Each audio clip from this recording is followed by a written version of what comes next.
another Sunday morning, another worship Sunday morning. This is the day the Lord has made, and we are rejoicing and going to be glad in it. For God is truly worthy of all praise, glory, and honor. As long as God blesses us to be here, we ought to give Him glory and give Him honor. Again, I'm happy to come to you today by the way of Facebook and YouTube, and we thank God for this time He's given us to be able to reach out to just beyond the walls of our church, our building. So I'm just happy to be able to give you a word from the Lord, because there is a word from the Lord today. And so today I want to come to you from the Gospel of John, chapter 5, verses 1 through 11. And this morning I'm going to start with verse 8 of the 5th chapter of the Gospel of John. And the 5th chapter, verse 8 says, Jesus said to him, "Rise, take up thy bed, and walk." And immediately the man was made whole, and took up his bed, and walked. But that happened on the Sabbath. Now for the next few minutes, next little while, I want to talk to you about when Jesus steps into your situation. When Jesus steps into your situation. There was a man who lived a long time ago. He lived in a place far away from here, many miles from here. But when you hear his story, when you read his story, it sounds a lot like our stories. And when you listen to how and where he lived, it sounds a lot like the same street that we live on. Look at the story. The man had a condition that kept him messed up most of his life. And because he was messed up, he hung around with other folks who were just as messed up as he was. And you ought to remember that old saying that Mama and them used to say, misery loves company. And his story is one of a long life of being miserable and hanging around folks who were just as miserable as he was. Now, I know I'm not talking about anyone in church this morning, but it sounds like I might be talking about some folks that you have run into from time to time. They're miserable. They're always miserable. Some people I just hate to see coming, because I know they're coming with some drama. You say good morning to them and they respond, "What's so good about it?" You know, you ask how they're doing and they want to tell you their whole medical history. They are miserable. They never have nothing nice to say about anything or anybody. They just miserable.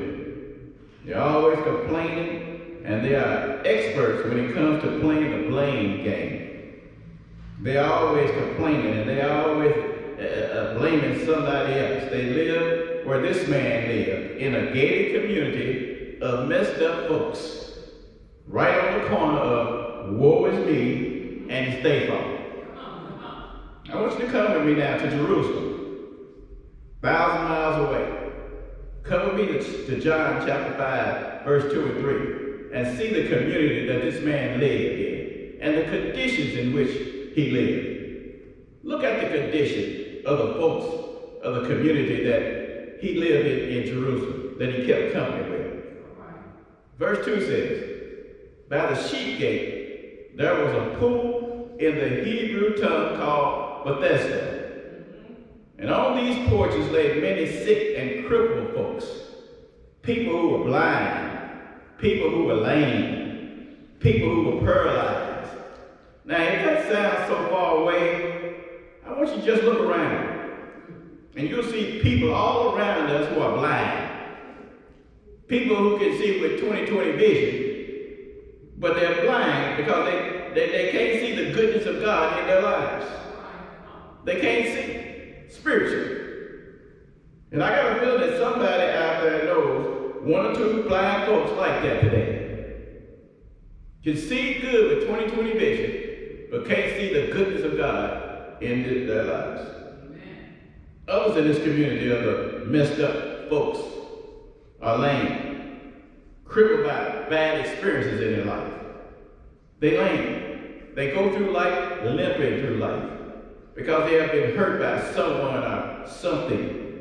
And because they won't let it go, they hold on to what somebody did to them 20 years ago, or something happened to them 20 years ago. They cripple. They lame. They need a crutch in order to make it from one day to the next day. And John says, in that community are people who are paralyzed. They can't move. They're paralyzed by fear. And people are paralyzed by fear today. They're paralyzed by failure. They failed at one time in their life and they're too afraid to try again. They can't move. They are stuck in a pity party. Woe is me. And all these people, verse 4 says, were hanging out on the porches, waiting for something outside of themselves to come along and do something about their situation. But let's look at this man that lived a long time ago. This man who was miserable for a long, long time. I want you to look at the story of this man and what happened to this man when Jesus stepped into his situation. The blind, the lame, the paralyzed people laid there by the pool. They were waiting, the Bible says, for the stirring of the water in the pool. Our foreparents, our grandparents used to say they were waiting for God to trouble the water. They were waiting for an angel of the Lord who would come down at a certain season and stir up the water. Nobody knew when the angel was coming. He would just show up suddenly at a certain season and stir up the water. And whoever stepped into the pool first, after water had been stirred up, was made well from whatever disease that person had. Now think about that. The blind, if he got into the water first, all of a sudden he could see, made well. The lame, if they got in the water first, all of a sudden he could walk, made well. No more walkers, didn't need no more canes. He was made well. The paralyzed, if he got in the water first, was made well. He could move. No more depending on somebody else to help him to do what he couldn't do. Didn't need nobody to help him. He could now do it for himself. He was made well. Think about that. AIDS, made well. If they had cancer, made well. Sugar diabetes, made well. High blood pressure, arthritis, made well. COVID-19, if they got in the water first, made well.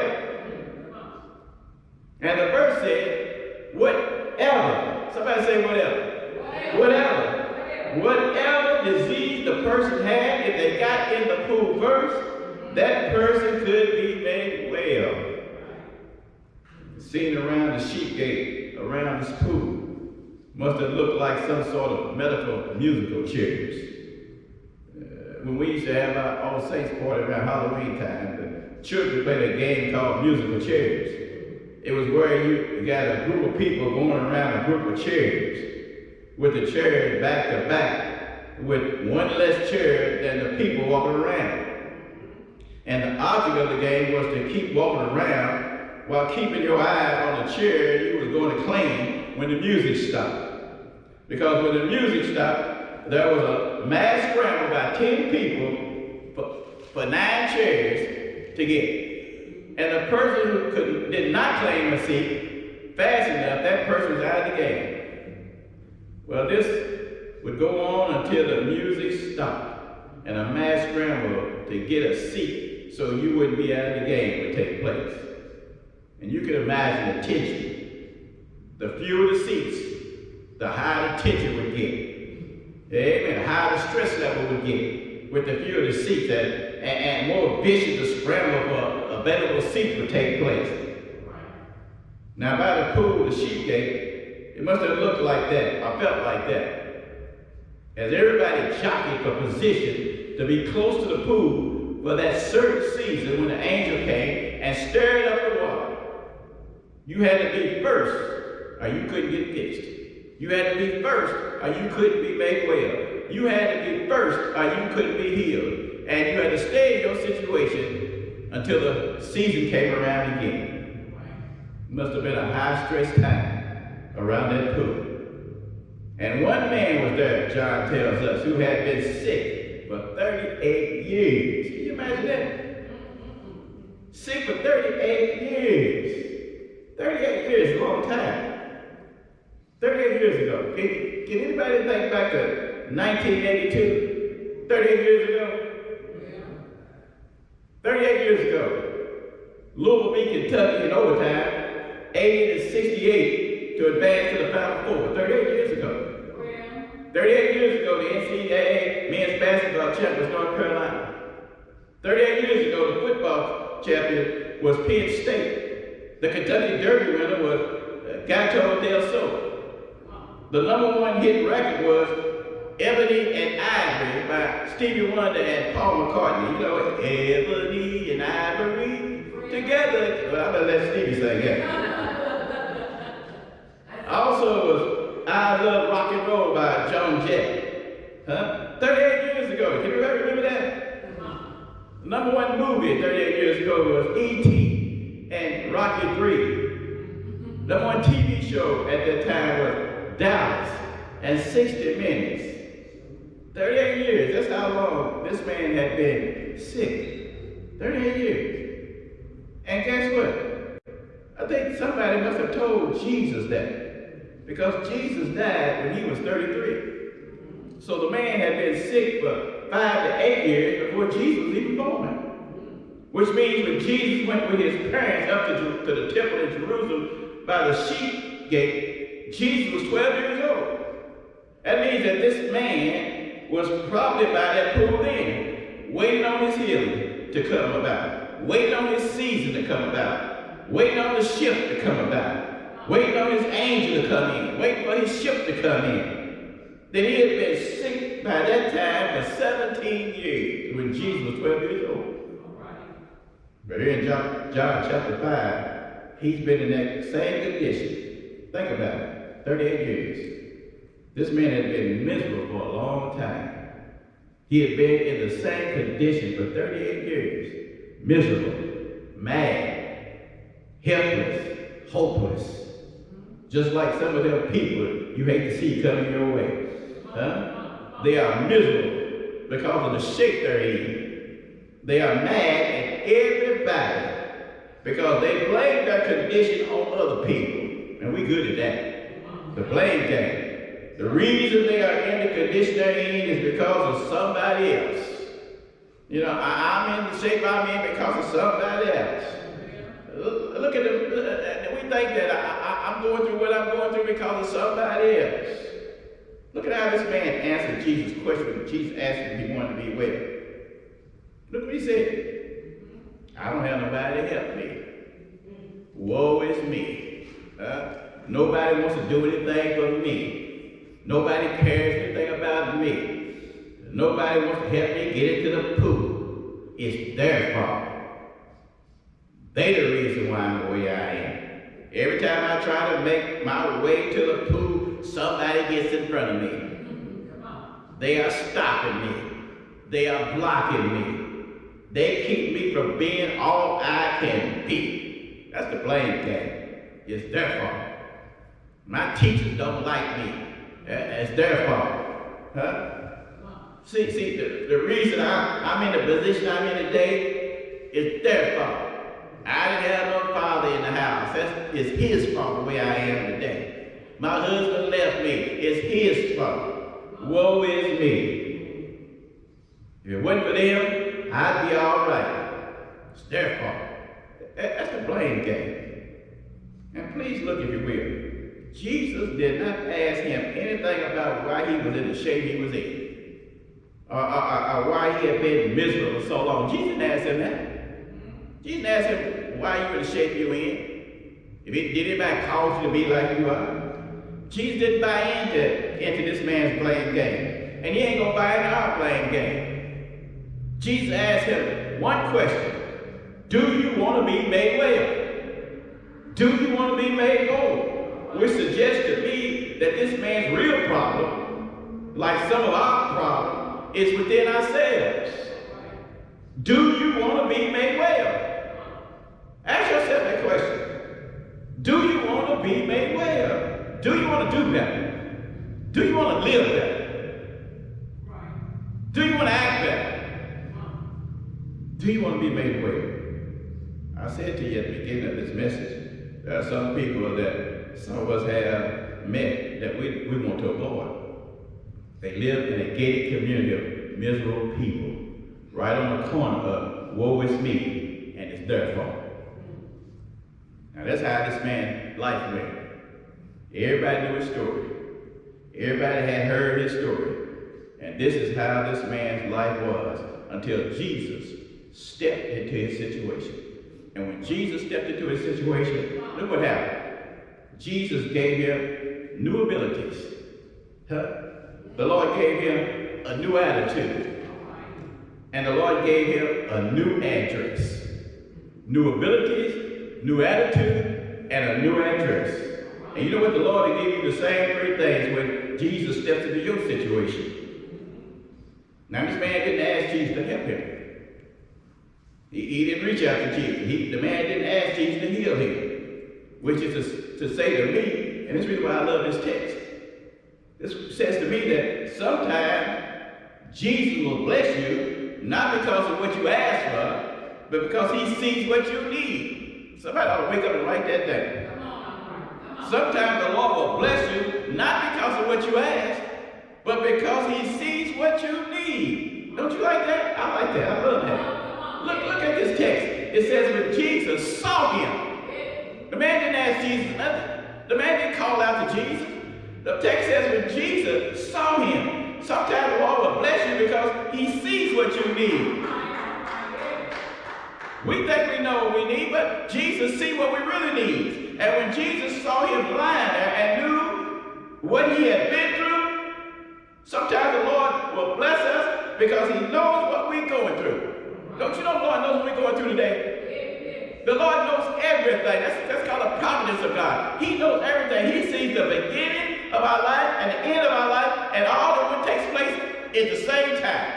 And he's behind the scenes, manipulating and controlling things. The Lord sees what we're going through. Now, it might be a surprise to us. This COVID-19 was a surprise to us, but it wasn't no surprise to the Lord. He sees what we go through. Amen. He sees what we need. The Lord stepped in this situation because he saw what this man needed. And he stepped into our situation because he saw what we needed. And Dottie Rambo put it so gracefully. Dottie Rambo said, "Amazing grace shall always be my song of praise. For it was grace that brought my liberty. I do not know just why Jesus came to love this soul." And that sick man sitting by that pool that day said, "I don't know why Jesus stepped into my situation. I didn't ask him to do it, but thank God he did, because he looked beyond my fault and he saw my needs." And somebody might ask that lame man, said, "Man, well, what are you going to do now since Jesus stepped into your situation?" He said, "I shall forever lift my eyes to Calvary to view the cross where Jesus died for me. How marvelous the grace that caught my fallen soul. He looked beyond my faults, hallelujah, and saw my needs."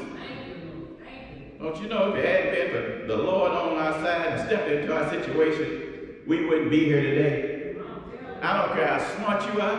I don't care how much money you got. I don't care how many degrees you got. I don't care where your bloodline comes from. If God had stepped into your situation, you wouldn't be here today. Most of us would probably be dead. And let me tell you something. God don't owe us anything. The Psalm said Jesus paid it all, and all to him I owe. Why? Because sin had left a crimson stain, but Jesus washed it and made it white as snow.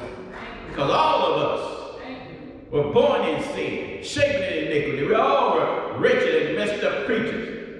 But it was God in his grace that stepped into our situation and gave us new abilities, new attitude, and a new address. You know what the Lord told the man? The Lord said, "You know what? I'm going to give you a new address. Rise, get up, take up your bed, and leave here. You don't live here no more. This is not your address no more. You don't need to hang around this gated community of miserable people no more. I'm giving you a new address. Go forward. Huh? He gave the man a new address, and when he stepped in our lives, he did the same thing for us. He gave us new abilities, new attitude, and a new address. We don't live where we used to live. I don't live where I used to live. I don't hang out with the people I used to hang out. I got a new address today. Amen.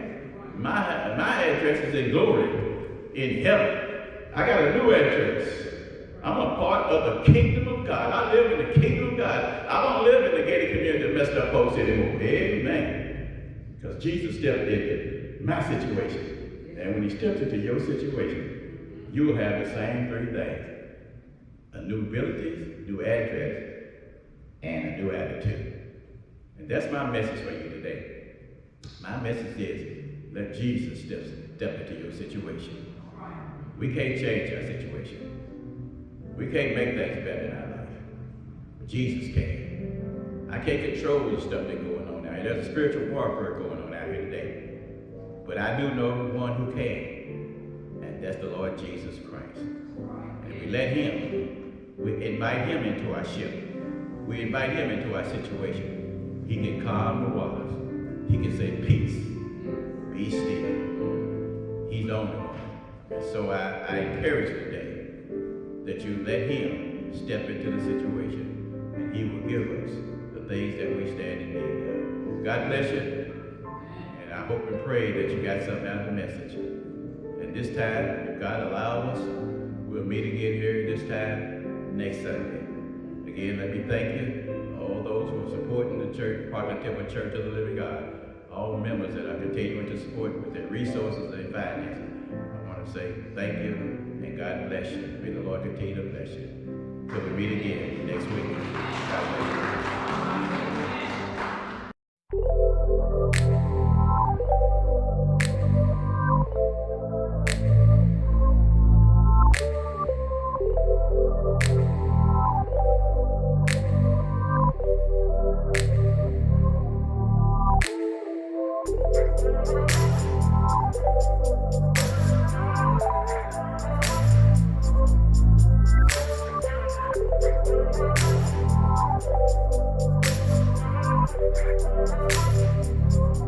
Thank you.